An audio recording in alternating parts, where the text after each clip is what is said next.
Welcome to the Mini Book Podcast, African American Books Edition. Today, we are taking a look at a really fascinating and, I think, important book. We are. It's a lovely one. A memoir by the Supreme Court Justice herself, Ketanji Brown Jackson. And this isn't just a legal memoir, which, can sometimes be a little dry. This is really a chronicle of American progress. It really is. It traces this path from the reality of segregation all the way to a highest court in the land. All within a single generation.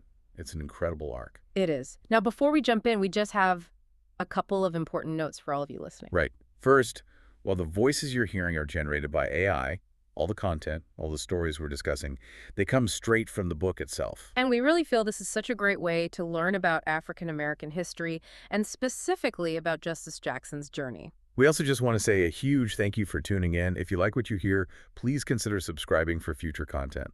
It really does help us grow. Most importantly, after you hear this discussion, we really encourage you to go out and purchase Lovely One. Absolutely. Right. Support the author. There is no substitute for reading her words directly. Exactly. Go buy the book. So let's get into it. I'm so excited to cover her life. I mean, we all see the robe and the gavel, the televised hearings. Mm-hmm.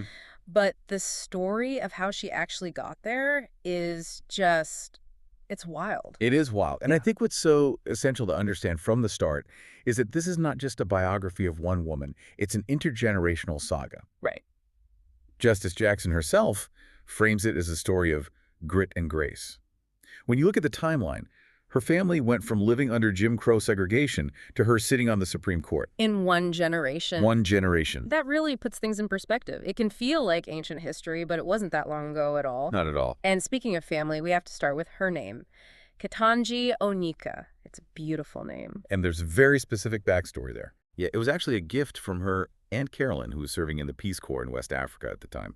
She sent a list of names back to Ketanji's parents. And they were specifically looking for a name with African roots. They were. You have to remember, this is the 1970s. The Black Power movement is in full swing. There was this surge of cultural pride, of connecting with heritage. So they chose Ketanji Onika. And what does that mean? She was told it means lovely one. Lovely one. I love that. It's like a mandate, Yeah. A reminder of worth right from birth. It is. But you mentioned that one generation leap. Can we unpack that a little? Because her parents' childhoods were so different from the one they were able to give her. Drastically different. And this is really crucial to understanding her whole mindset. Her parents grew up in the segregated South. So Jim Crow laws. Exactly. Yeah. Jim Crow. Her grandfather, Horace, he had to dig wells for a living. He didn't finish school. He was facing these huge systemic barriers where if he wanted to travel, he needed the Green Book. I think a lot of people have heard of the Green Book, maybe from the movie, but can you just break down what that actually was? Of course. It was essentially a survival guide for Black Americans during segregation. It wasn't a fun travel guide. It listed the few hotels, gas stations, restaurants that would actually serve Black people. So it was a map of where you were literally allowed to exist. Precisely. It was a map of where you could stop without facing violence or harassment or just being turned away. Her grandfather had to navigate that world. Every single trip was a risk. Wow. So you go from a grandfather who needs the Green Book just to drive safely to a granddaughter writing opinions on the Constitution. That is the arc. Her parents were the bridge. They went to HBCUs, historically Black colleges and universities, which was so vital. Her dad became a lawyer, her mom a principal. They moved to Miami, and suddenly Ketanji's growing up in a different world. Right. Integrated schools, watching Sesame Street. A totally different universe. She calls herself the embodiment of her ancestors' dreams. That pressure, though, the pressure to live up to that must have been intense. It's not just do well for you, it's do well for everyone who came before you. And there's this one story from the book about her resilience that really stuck with me. She's 4 years old at a pool party. The swimming pool incident, yes. Yeah. A pivotal memory for her. It's terrifying. She slips underwater. No one sees her at first. Music's loud. She's 4. She's terrified. She gets pulled out, of course. But the takeaway wasn't a phobia of water. No, it was the complete opposite, which I think tells you everything about her. She decided the answer wasn't to avoid the pool, but to master it. Right. She had to learn to swim. The lesson she took was that even if you're afraid, you have to go into the deep end. You have to swim even when you're scared. And that kind of sink or swim mentality really served her well in high school, too. She gets into the debate team at Miami Palmetto. And this is where she really finds her voice. Her coach, Francine Berger, was tough. She did not accept mediocrity. And she taught Ketanji this secret about success. Okay, I'm ready. What was the secret? That success isn't just about talent. It's about outworking everyone. It's preparation. Ketanji was often one of very few black students in these honors classes and debate tournaments. So she felt the pressure to represent. A huge pressure. She felt that if she messed up, people would generalize that failure to all black students. That is a heavy backpack for a teenager to carry. It is. But debate gave her the tools. She learned to armor herself with information. If she knew her stuff better than anyone else in the room, she felt safe. She could control the outcome through sheer work. That idea of representing definitely follows her to college. She gets into Harvard, Which is a huge culture shock. going from diverse, warm Miami to Cambridge, Massachusetts. Completely. The weather, the culture. And this is where she introduces this really complex concept called double consciousness. Oh, right. I saw that in the book. It sounds very academic. Can you break that down for us? What does that actually mean? Sure. It's a term that comes from the sociologist W.E.B. Du Bois. And it basically describes this internal conflict that marginalized groups feel. For African Americans, it's the sense of always looking at yourself through the eyes of others. So you're not just living your life, you're also sort of watching yourself live your life from a white person's perspective. Exactly. You're constantly aware of how the dominant culture sees you. You measure your own soul by their standards. So you're never just Ketanji studying. You're Ketanji, the black student, wondering if people think she's an affirmative action admit. That sounds exhausting. It's mentally and emotionally exhausting. She felt this constant acute pressure at Harvard to prove she belonged, to justify her presence. There's a funny but really telling story about this with her improv group. Yes. She was in an improv group with a white student named Steven. She invites him to a Black Students Association event. And for the first time, he's the only white person in the room. The only one.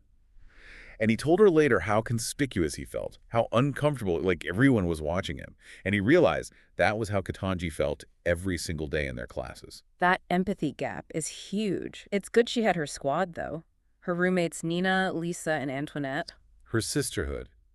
That study group was her safe space. It was the one place where she didn't have to perform or code switch or worry about double consciousness. She could just be herself. And that foundation was so important because she was about to meet someone. Oh, yes. Enter Patrick Jackson. This is the Love and Sociology chapter. They meet in a class called The Changing Concept of Race in America. You can't make this stuff up. It's almost too perfect, isn't it? But their backgrounds could not have been more different. Patrick is what's known as a Boston Brahmin. Okay, another term. I've heard that before, but what does it actually mean? Is it just someone from Boston? It's much more specific.